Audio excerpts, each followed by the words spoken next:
नमस्ते, मैं डॉक्टर गिरिजा। वैसे हिंदी के बहुत बड़े कवि लेखक हरिशंकर परसाई जी एक जगह लिखते हैं, जैसे ही हमें सफ़ेद बाल अपने सर पर नज़र आती है ना, हम उसी वक्त तुरंत बहुत ही मैच्योर हो जाते हैं।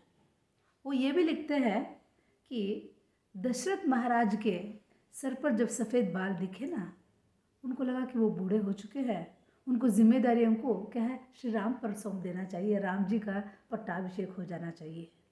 यानी सफ़ेद बाल दिखना एक पर्व होता है, एक सेलिब्रेशन होता है, उसको तो हमें सेलिब्रेट करना चाहिए। आजकल 40 के बीच 45 के बीच आप देखते हैं ना कि सफ़ेद बाल हमारे सर पर यूँ आ जाता है। वैसे मैं भी 40 की हो चुकी हूँ, मेरे भी कहीं आसपास में बाल सफ़ेद हो रहे हैं। जैसे हरिशंकर प्रसाद जी लिखते हैं ना, ये कभी एक नहीं आता, वो एक सैनिक है, पूरे झुंड के साथ आएगा।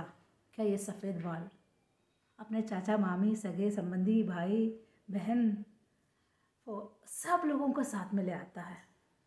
इस शत्रु को छुपाने के लिए मैंने काफ़ी कोशिशें की। जब भी आईने के सामने खड़ी हो जाती हूँ ना, ये अंदर जो एक सफ़ेद बाल आता है ऐसा यूँ बाहर खड़े हो जाता है। उसको अंदर बैठना नहीं होता क्या, यूँ बाहर आना चाहिए, दिखना चाहिए। मैंने उसको बहुत संवारा। हर संडे को ना मैं हमेशा हेयर कलर लगाऊंगी, मंडे में बहुत यंग दिखूंगी। लड़के लोग विजल मारते हैं, लाइन मारते हैं। जैसे ही थर्सडे फ्राइडे हो गया ना, वो जो सैनिक होता है जिसको हमने यूनिफॉर्म बदला है सफ़ेद रंग से काला, वो ना कभी अपना यूनिफॉर्म पर कभी भी टिकता नहीं है। अपना जो असली रूप होता है ना, उसे वो बाहर कर देता है। जैसे फ्राइडे हुआ, थर्सडे हुआ, थर्सडे फ्राइडे, इसी के बीच में सैटरडे तो बिल्कुल सफ़ेद ग्रे अपना असलियत बाहर दिखा देता है। सैटरडे को लड़के लोग मुझे ज़्यादा छोड़ते नहीं हैं, छेड़ते नहीं हैं। जैसे कि मैंने फेसबुक पर ट्विटर पर लगा दिया I am already 40+ and all. बहुत फ़ायदा हुआ मेरा। पहले तो जब मैं मॉर्निंग वॉक में जाती थी ना, तो कुछ लोग हैं जो विजल मारते थे, अपने जाने पहचान के दोस्त लोग। जब से मैंने डाल रखा है ना कि आई एम 40+, मैं बहुत ही चैन से जा रही हूँ आजकल वॉकिंग। सब मुझे नमस्ते अध्यापिका जी कहते हैं, क्योंकि उनको सबको पता चल गया ना कि मैं 40+ की हूँ। सो तो है, एक्सेप्ट करना होगा। जैसे हरिशंकर प्रसाद जी कहते हैं कि 40 के बाद यानी सफ़ेद बाल जब दिखाई देते हैं ना, आपको और भी मैच्योर हो जाना चाहिए, सीरियस हो जाना चाहिए, अपनी जिम्मेदारियों को समझना चाहिए। हाँ, मैं भी काफ़ी कोशिश कर रही हूँ अपनी जिम्मेदारियों को समझने के लिए। जैसे मैंने कभी समझा नहीं हूँ, ऐसा नहीं है, हम जिम्मेदारियों को समझते हैं, लेकिन 40 के बाद बहुत जिम्मेदारियाँ बढ़ जाती हैं। मैं बताऊँगी क्या। वैसे मैं प्रोग्राम एंकर हूँ, प्रोग्राम एंकरिंग करती हूँ। जब मैं स्टेज पर खड़ी हो जाएंगी ना मेकअप वगैरह लगाकर, तो पीछे से एक आवाज़ आती है, 40 की हो चुकी है फिर भी एनर्जी कुछ कम नहीं हुआ है। एक औरत ने कहा, 40 की तो नहीं लगती, मेकअप उसने खूब लगाया है। सुनती हूँ, हाँ, इसे छुपाने के लिए हमें काफ़ी मेकअप करना होता है। इस चेहरे से नहीं, दिल को भी थोड़ा मेकअप करना होता है। हमें आपसे, अपने आप से ये समझौता कर देना चाहिए। पहले हमें बता देना चाहिए कि हम 40+ है। मैं तो गर्व से कहूँगी, मैं तो कहूँगी लाइफ बिगन्स एट 40। जब से 40 हुआ है तो मैं बहुत कुछ करने के लिए सोच रही हूँ। किसी ने कहा 40 एज में modelling, programme anchoring, Hindi OTT, Hindi serial, Hindi फिल्में, एक दिन ऐसा भी आ जाएगा कि मैं सलमान खान, शाहरुख खान और आमिर खान की फिल्मों में हीरोइन बन जाऊंगी।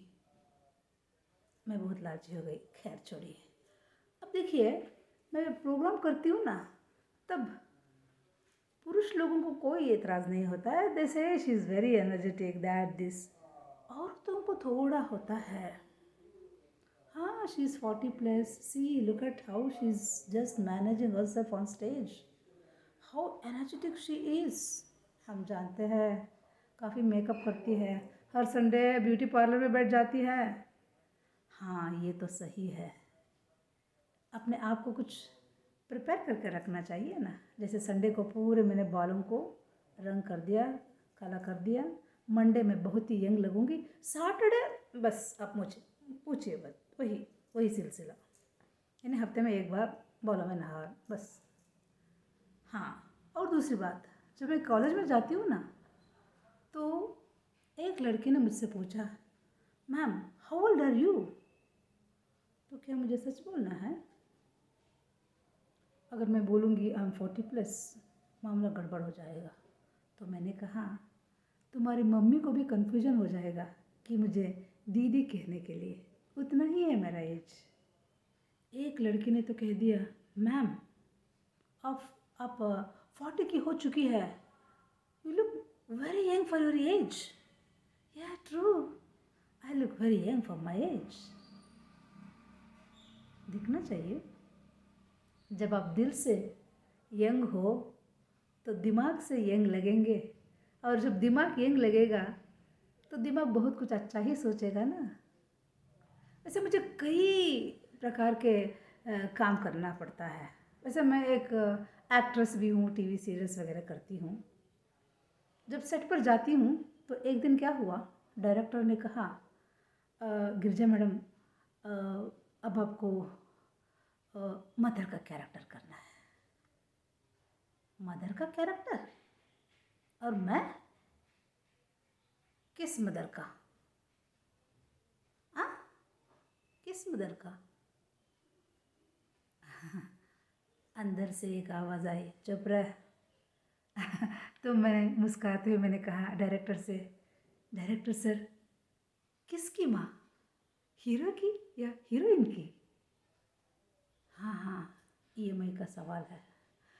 ठीक है, हीरो की माँ हो या हीरोइन की माँ हो, क्या फ़र्क पड़ता है, करना है ना। हाँ, बहुत कुछ है जो हम 40 के बाद हम कर सकते हैं। जैसे हमें अपने आप को इमोशन, ये जो इमोशन नाम की एक चीज़ होती है ना, उसको बहुत काबू में रखना होता है। क्या है, हम लोग 20 में दूसरों को खुश करने के लिए बहुत कुछ करते रहते हैं। 30 के बाद सोसाइटी को खुश करने के लिए बहुत कुछ करते हैं। लेकिन 40 के बाद अपने आप को खुश करने के लिए हमें बहुत कुछ करना होगा। जैसे बालों में हेयर लगाना, हेयर कलर लगाना, ये तो है। और थोड़ी लॉजिक भी तो है, उसमें कुछ लॉजिक है, उस लॉजिक को समझना होगा। जैसे लाइफ बहुत स्लो हो गई, इससे पहले मैं क्या करती, सीढ़ियाँ यू चढ़ के फटाफट फटाफट यू ऊपर जाती और नीचे आ जाती। लेकिन अब मैं बहुत सोच समझ कर पाँव रखती हूँ, कहीं ऐसा ना हो कि पैर फिसल जाता हो और घुटनों में काफ़ी दर्द होता हो। माँ हमेशा कहती रहती है, यू क्यों इतना उछल कूदती हो, अपनी उम्र का भी ख्याल रखा करो, अब तो 40 साल की हो गई है, तुम्हें क्या करना चाहिए, अपने घुटनों का ख्याल रखना चाहिए। हाँ, ये तो है। घुटने हमेशा बोलते रहते हैं, ज़्यादा ड्रामा मत कर, रात को मैं तुम्हें काफ़ी तकलीफ़ दूंगा, जो भी है।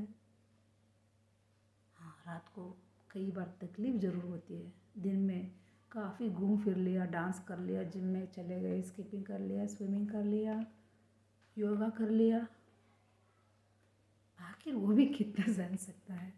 अगर मैं बहुत कुछ काम दे दूँ, वो भी उत्तर दे देता है, अपनी उम्र का ख्याल रखा करो। हाँ, हमें एडजस्टमेंट बहुत करना होता है, कॉम्प्रोमाइज़ करना होता है। हम आखिर क्या करते हैं 40 के बाद? पहले बहुत ही डिस्कशन, डिबेट, आर्गुमेंट्स, लेकिन 40 के बाद बहुत एडजस्टमेंट। किसी ने कहा 2 × 2, 2 + 2 = 10। ठीक है, 2 + 2 = 10 ओनली। किसको चाहिए आर्गुमेंट्स? अगर आप 2 + 2 = 10 मानते हो तो वही सही। अब मैं उनके साथ क्या आर्ग्यूमेंट में बैठ जाऊंगी। आजकल के लड़के लोग रील्स बहुत बनाते हैं। मुझे भी लगा अच्छे से अच्छे रील्स बनाना चाहिए।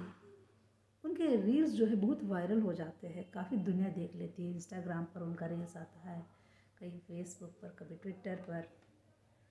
जब हम करते हैं रील्स तो कमेंट ज़रूर मिल जाता है।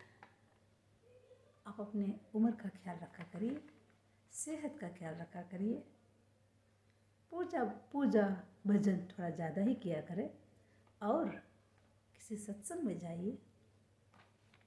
यानी लोग हमें समझा देते हैं कि आप 40 साल के हो गए हो तो हमें सत्संग पर जाना चाहिए। ये तो सही है। सत्संग, ये सत्संग क्या चीज़ है कि यही की पूजा पाठ भजन, रामायण की कहानियाँ सुनो, महाभारत की कहानियाँ सुनो, भगवत गीता में श्री कृष्ण जी ने अर्जुन जी से क्या कहा है, इन सब के बारे में ख्याल रखा करो। बाहर घूमना बंद कर, पहले दिल के अंदर झांक कर तो देखो कि तुम्हारे दिल दिमाग कहाँ पर है। ये तो सही है। पहले हमें अंदर, हृदय के अंदर, मन के अंदर, दिमाग के अंदर, भीतर उसके अंदर घुसकर हमें देखना होगा कि हम क्या है, हम कौन है, हमें क्या चाहिए। यानी घूमना फिरना बंद, अच्छे से कपड़े पहनना बंद, पिक्चर देखना बंद, डांस जिम वगैरह में जाना बंद। उम्र के साथ हमें क्या करना होगा? समझौता। आपके कुछ शत्रु लोग होंगे फ्रेंड्स, जो हमेशा आपको ये याद दिलाते हैं कि आप 40 साल की हो गई है। Age is just a number friends, age is just a number. आज भी मैं मुख्यमंत्री सिद्धरामैया जी को देखती हूँ, वो कहते हैं कि मैं 5 साल तक मैं ही सीएम बना रहूँगा। ही 75+। लेकिन मैं कहती नहीं कि वो लालची है, लेकिन इच्छा जो है ना, इच्छा शक्ति उनमें जो है कि आगे चलकर मैं ही अगले 2 साल तक, 2.5 साल तक मैं ही सीएम बना रहूँगा। ये इच्छा शक्ति क्या चीज़ होती है। देवे गौड़ा जी जो 92 ईयर के हैं, उनमें भी बहुत ताकत है मन से। इच्छा शक्ति सबसे बड़ी चीज़ होती है दोस्तों।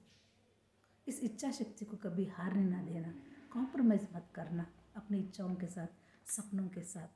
हमेशा काम पर बने रहिए, उम्र को भूल जाइए। कोई कहे कि आपकी क्या उम्र है, कहिए कि आई एम स्वीट 16। क्या फ़र्क पड़ता है। हाँ, मेरी एनर्जी की जो एज है ना, वो जस्ट इन बिटवीन 16 to 18। इस शरीर की एज के बारे में क्यों सोचते हो।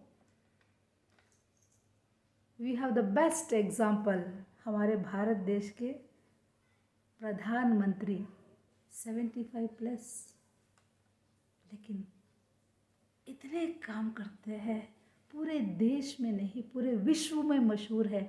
जहाँ कहीं भी जाते हैं कि लोग उनको देखने के लिए लाखों करोड़ों संख्या में आते हैं। ये कैसे?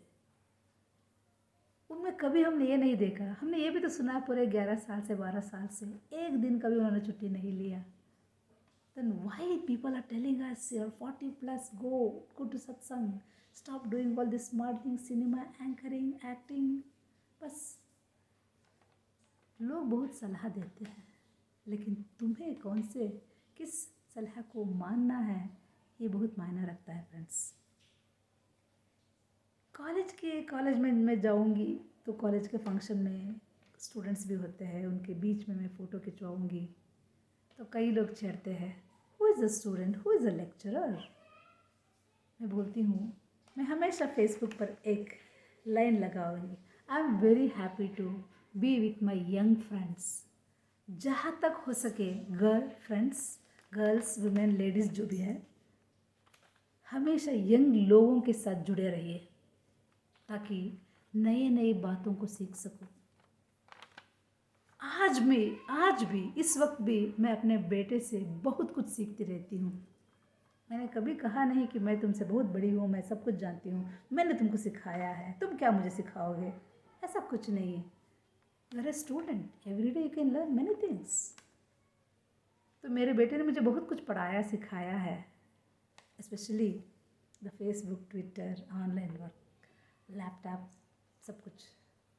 तो इसीलिए नए नए यंग लोगों के साथ जुड़े रहिए ताकि आप नए चीज़ों को सीख सकें। आप कभी भी जो उम्र से थोड़े बूढ़े हुए हैं और वो हमेशा कहा करते हैं कि मेरी उम्र हो गई है, मैं हेयर कलर नहीं करना चाहती, अथवा हमारा क्या है, सब कुछ हो गया, ज़िंदगी ख़त्म हो गई और आगे कुछ करने के लिए सोचने के लिए कुछ है ही नहीं, इस तरह जो लोग बोलते हैं, जो आप लोगों को रोकते हैं, उनसे थोड़ा पीछे ही रहिए, उनसे दूर ही रहिए। मैं तो कहूँगी वे आप लोगों के सपनों को टूटते हुए देखना चाहते हैं। वे नहीं चाहते कि आप सपने देखें, वे नहीं चाहते आप कुछ करें। उनमें बहुत ही मैं क्या कहूँगी कि एक सैडिशनेस होता है, हर एक में नहीं, कुछ लोगों में। कुछ लोग बहुत ही अच्छे होते हैं जो इनकरेज करते हैं।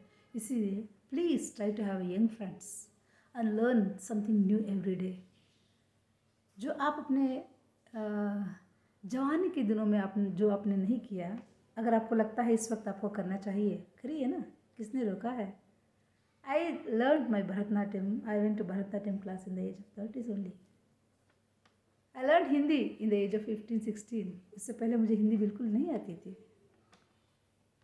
जब मैं हिंदी क्लास को गई, I was 16 years old and the other students were 5 years 6 years। जब मैं भरतनाट्यम को गई, आई वॉज 28-30। सो उस वक्त few students of 10 year 12 year। तब तक मेरी शादी हो चुकी थी, मेरा बेटा भी पैदा हो चुका था। उस वक्त मैं भरतनाट्यम को मैं गई तो मैंने सीनियर तक एग्ज़ाम तो नहीं लिखा, सीनियर की जो पढ़ाई वहाँ तक मैंने कुछ सीखा है भरतनाट्यम। देखिए, सीखने के लिए कोई उम्र नहीं होती। लोग हमेशा में चिढ़ते हैं, दशावतारा, तुम्हारे कितने अवतार हैं। कभी तुम लेक्चरर, कभी प्रोग्राम एंकर, कभी सोशल सर्विस, कभी बीजेपी पार्टी वर्क, कभी एंकरिंग, कभी कॉलेज में लेक्चरर, कभी घर में होम मेकर, कभी माँ, कभी बीवी। हाँ, हमें ये सब मुझे करना बहुत पसंद है जो मैं करती हूँ। इसीलिए आप ये ना डिसाइड करें कि मुझे एक ही काम करना है, बस इसी में मैं खुश हूँ। अगर आपको लगता है कि आप में कई खूबियाँ हैं, करिए ना, अपनी उम्र का ज़रा भी ख्याल ना रखते हुए। If you are physically fit, so ladies, just keep yourself very healthy, very happy, and then go to gym, swimming, walking, yoga, जो कुछ भी बन पड़ता है, आप अपने फिज़िकल फिटनेस को बहुत ही अच्छा रखने के लिए आप ज़रूर करना। दूसरी बात, अपने मन को हमेशा तरोताज़ा रखिए, जैसे अभी अभी खिला हुआ फूल हो ऐसा, ताकि आप अपना आपका दिन जो है बहुत ही अच्छी तरह कर सके, जितना जो भी कुछ बन पड़ता है करने के लिए। So keep your self very happy, healthy and young. Don't look into your age, look into your heart and the desire and the happy and the happiness and the big dreams even in this age. I'm going to see you soon. Bye bye.